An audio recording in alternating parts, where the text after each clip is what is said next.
I'm Glenn Swingross, President of Fitness Incorporated and formerly Director of Program Development for the President's Council on Physical Fitness. While I was with the Council, one of the very remarkable programs that we discovered in high schools across the country was the LaSierra program at Carmichael, California. At this school, the football coach, who assumed the position of Physical Education Director and Director of Athletics, attempted to design a physical education program that would give the same opportunities to every boy in school that a varsity athlete receives who makes the football team.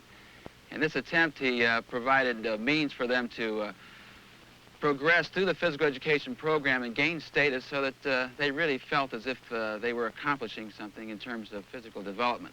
Every class began with a 12-minute conditioning program in which the boys found themselves in a very formalized calisthenic-type program in which every boy was expected to respond the way a varsity athlete would on a team. When the signal was given to begin, they all started at once. There were no laggards. Everyone participated fully. Everyone was important. There was not the usual type of straggling and laziness sometimes associated with other calisthenic-type programs. Well, as a boy progressed through this program and became a white, and then a red, and then a gold, and then a blue, and a purple, and a navy blue, he found that also his physical prowess was improving along with this.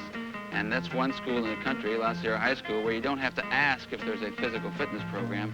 You simply look at the boys. But getting back to football, Coach Stan LeProtti, who originated the program, coordinated agility drills in football with agility drills in conditioning classes. He used many of the exercises found in football training programs in the conditioning programs for the boys. They performed some very outstanding and very difficult physical feats, such as the extension push-up, which has been reported that only one boy in 30,000 can accomplish. They also turned to vertical type push-ups because the normal style push-up was too easy for the boys to accomplish, and once they got over 100, it took too long to score. Every boy has an opportunity in this program to advance on the team, and that's what they're called. They're not called the physical education squad. They're all called teams: blue team, red team, gold team. And he can schedule at any time a testing period with his physical education teacher and go down to try to advance from one color to the next. By the way, to be a navy blue at LaSierra High School, you have to be able to do a man lift and carry of a boy 10 pounds within your own body weight and carry him 5 miles without letting his feet touch the ground. You also have to be able to do 150 push-ups. You must be able to make 7 complete trips up and down the vertical pegboard, and there's an emotional stability test that must be passed also, in which the boy's hands and legs are bound together, and he has to sustain himself in the deep end of the pool for 6 minutes. Now, some of these accomplishments seem to be quite strenuous and quite difficult as they are, but keep in mind that the boy who walks off the street, the freshman in LaSierra High School, is not expected to compete the navy blue standards, just as the freshman boy who went to school is not expected to make the first string on the varsity team. Most important part of any summer workout, as far as football is concerned, is running. This is definitely the most important part. Actually, weightlifting secondary. The biggest important thing is working on your speed and endurance. Jogging, which we're doing right now, we're going to jog a mile. It's to work on your endurance. After I'm through doing this, and we're through, we usually run some strides and then pick it up until we're running full speed. We run about 300-400 start with, and then I start running some 20s and 30s for really quick starts and speed. That's definitely the most important part about football, is the start. The only way you can accomplish this is by running 10, 20-yard sprints. That's the most important thing. We feel that conditioning and physical fitness is a preventative measure and will prevent an awful lot of injuries. We feel that this is just as important as the treatment of injury. Since the legs are so essential to the longevity of an athlete, it is therefore important that he stimulate and stretch his upper and lower leg muscles before he participates in a vigorous activity. In this cross-leg stretching exercise, as demonstrated by the Penn State ends and backers, the body bends with straight legs will give a sufficient amount of contraction and relaxation to develop and stretch the leg muscles. From the open stance with alternate toe touching, the Texas Longhorns are approaching maximum stretching and contraction of the upper and lower leg muscles. At the same time, they are increasing flexibility and tone to the trunk area. Here the Alabama backs execute the high step crossover to approach the near maximum contraction, stretch, and flexibility of the upper and lower leg muscles. From the modified sit-up position, the Penn State ends and backers are isolating the lower abdominal muscles, which can be toned through normal sit-ups. And they are now toning and strengthening the middle and upper abdominal muscles. The Washington Huskies execute the neck isometric exercise with manual resistance. Through this controlled manual resistance, they are strengthening and toning the neck and upper shoulder girdle muscles. The most effective control resistance can be provided from the stand-up position. The quickness drill, as demonstrated by Penn State and Nebraska, aid in the development of reaction to visual and verbal commands. It is important to note that each reflex action is essential, not only to the athlete, but just as important to the activities of daily living. All of the previous exercises demonstrated to develop and strengthen various muscle groups are now utilized in executing a more complex series of drills. In this quick start drill, note the carryover of the utilization of the modified sit-up exercise.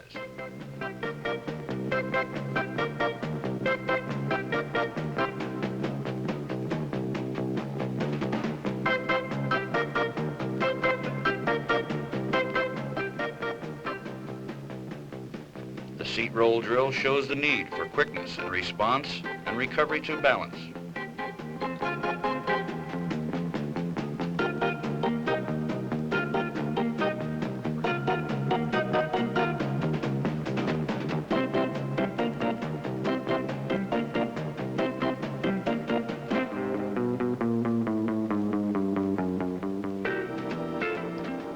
The monkey roll drill demonstrates the need for this development of reaction to movement.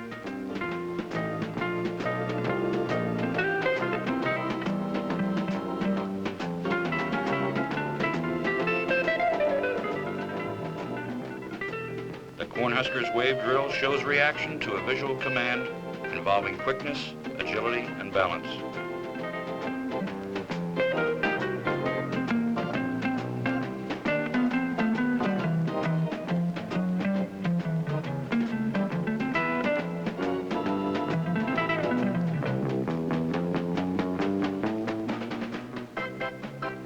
With the addition of obstacles in the drill, the Nittany Lions execute their Burma Road drill, which demands more agility on the part of the athlete who must read, react, and avoid contact with the obstacles.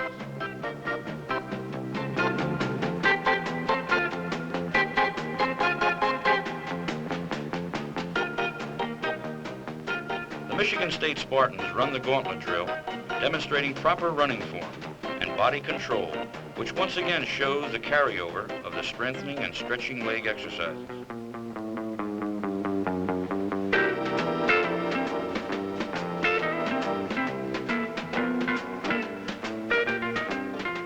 The Spartan star drill requires quick body movement from the down position. Note the full involvement of the upper and lower body muscle groups.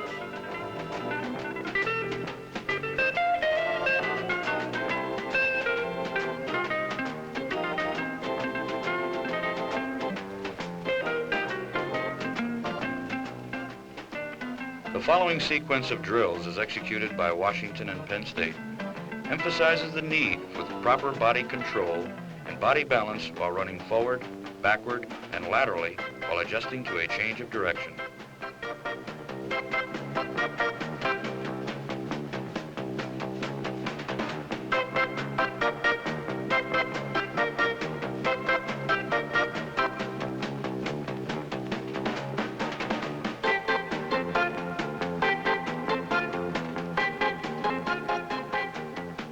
Cornhuskers high step drill accentuates the need for strength and development of the upper leg muscles, which are necessary to achieve high knee action and strong leg drive.